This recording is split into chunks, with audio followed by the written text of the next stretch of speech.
Then there is the all-important issue of the choice of delegates. And I've decided that if I'm willing to hang for a lamb, I may as well be willing to hang for a sheep. I've started down the road of calling for a constitutional convention, so let's go all the way in thinking it through. And my view is that the best way to select delegates is by lottery. That is a national citizen jury. The prospect of elections, I think, raises all sorts of obvious problems that, in fact, sparks the disillusionment with government, and that Larry has written and spoken so eloquently about.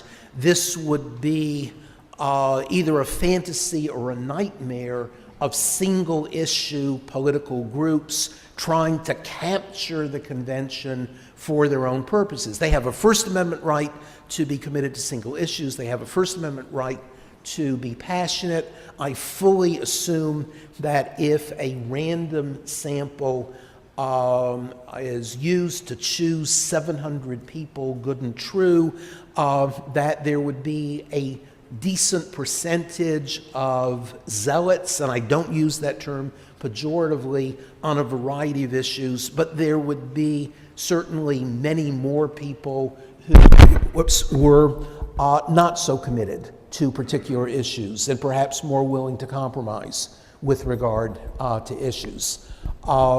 This also obviously does express a naive belief that ordinary people could rise to the occasion. People now who, because they have incorporated the wisdom of economists, that it's irrational to participate in politics, it's irrational to vote because the marginal utility of your participation is basically zero if you think it through. So, of course, you should tend your private garden.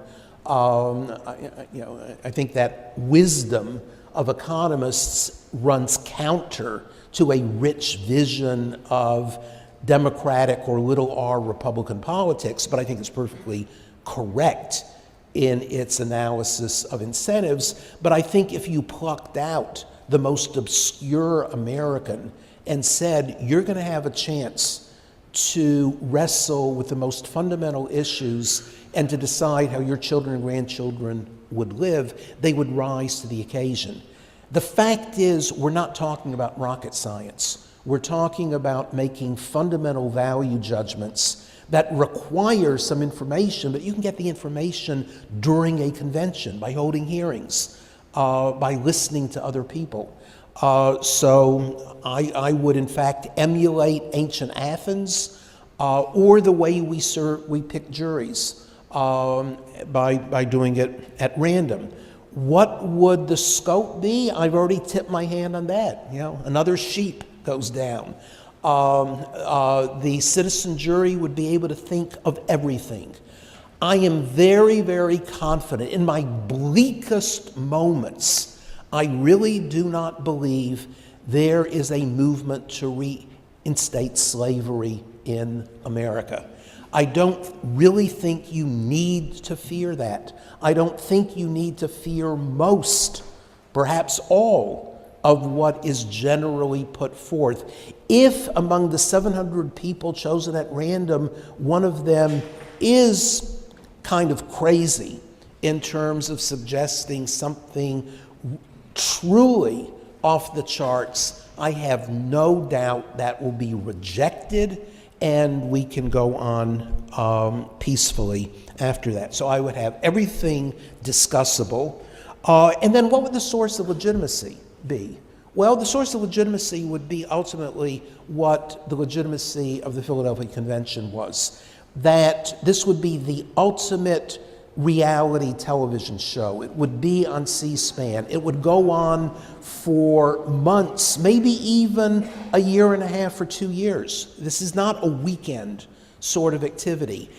If in watching our fellow citizens engage in respectful dialogue, you said, they are my fellow Americans, and even though I disagree with their particular solutions in this case, they really are good citizens, and we're going to have to make compromises, then I think it would have legitimacy.